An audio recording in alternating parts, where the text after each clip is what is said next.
Hello. Howdy.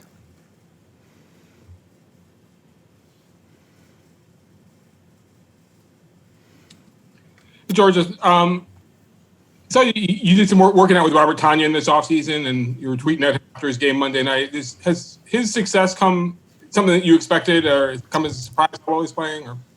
Or? Expected, yes. I love Rob. With the same agent, we trained together for the combine before our rookie year. So I've known him since then.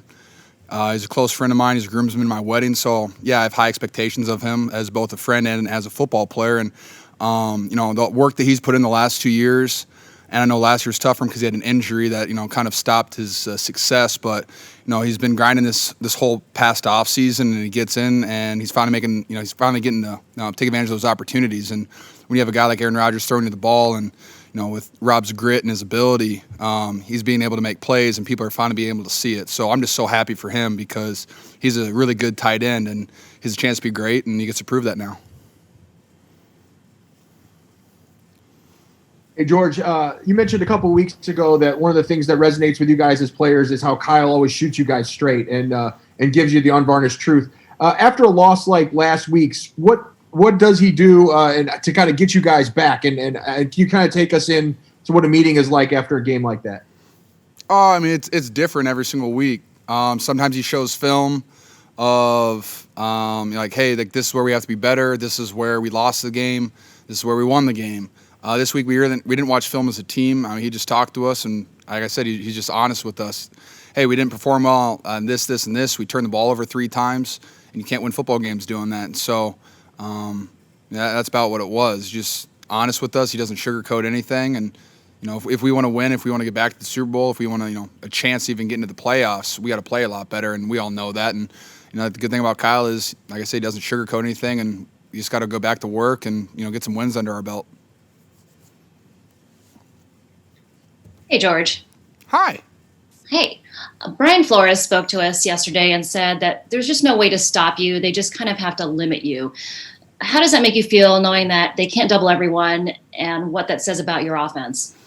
We have a lot of weapons. I mean, from our backfield to our wide receivers, tight ends, even our run game. We got weapons all over the field, and it's fun to be a part of that offense. Yeah, I mean, you can double me and you can hold me to a couple catches and some yards, and that is what it is. I mean, I'm still going to impact the game in the run game, and we still got wide receivers like Debo, KB, Ayuk, Trent Taylor. We got guys out there that can ball and make plays, and then our backfield is pretty scary when when everyone's healthy. So we have a lot of weapons, and I'm excited to see each week how defenses game plan for us, and how we game plan for them, and I'm looking forward to this weekend too because I think I really like the game plan, and I'm excited to run the ball a little bit.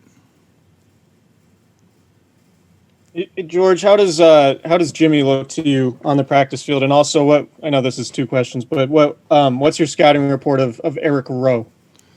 That's going to cost you a little bit. I'll answer the first one. Jimmy looks very handsome out on the field. Still got a rocket arm, and he's still throwing me the ball, which is a good thing. So I'm excited about those 3 things. Let's see. Scouting report on who? Sorry, I didn't hear you. Eric Rowe. I just try to watch tape on everybody. Rowe.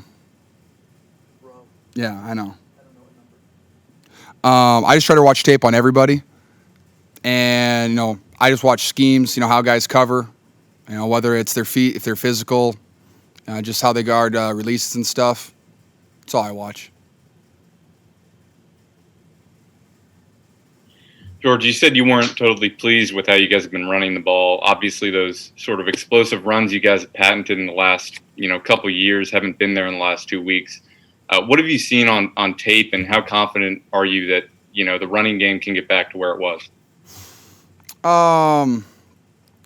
Yeah, I think that when we're playing at our best, we're the best run game team in the football, and so we have not lived up to my standards or our team's standards, and so I think we're just going to get back to we have to be better on third down so we get more plays and we get more run opportunities. So that's kind of where the start is. It's hard when you just go 3 and out and you only get 1 or 2 run plays a series and you can't really run the ball 20 to 30 times. It's tough. So we got to be better on third down so we can have more runs, and then that's really just a big part of it because you can't really do your whole game plan when you're just doing 3 and outs. So I think as long as we continue to move the ball, we continue to be on the field, our run game is just going to improve.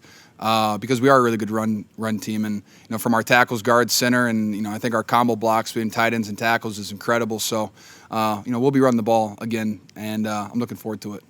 Last one. Hey, George. Debo said yesterday that Brandon Ayuk is officially a part of the Yak Bros. So Yeah. I was wondering if you could comment on that. And you've spoke about this before, but could you just talk about how much pride all of you have in your ability to get the yards after the catch? Am I a part of the Yak Bros? I didn't get a formal invitation or a T-shirt or anything. I don't even have the Debo shirt, so a little salty about that. It's all right, though. I'll see if I can make the club after this week. But no, I think Yak is a mindset. It's something that Coach Shanahan and our coaching staff has been preaching ever since, I was a rookie is, catch the ball, drop set, get vertical. There's no point of dancing because everyone in the NFL is really fast and everyone's coming to knock the ball out. So get vertical as quickly as you can, and you'll be surprised at the angles that some people take to tackle you. And that's with Coach Embo and this style of play that he coaches the tight ends with. But our receivers also run with a head of steam, and you love to see that. You can watch in the film with Debo all of last year, and Ayuk's doing that, and KB's got one of the best drop steps that I've seen. So we have a team full of guys that can drop step and get vertical. And, when you get a lot of yak, it's a lot more yards and a lot more first downs and leads to wins. Hey, faithful, don't forget to click here and subscribe.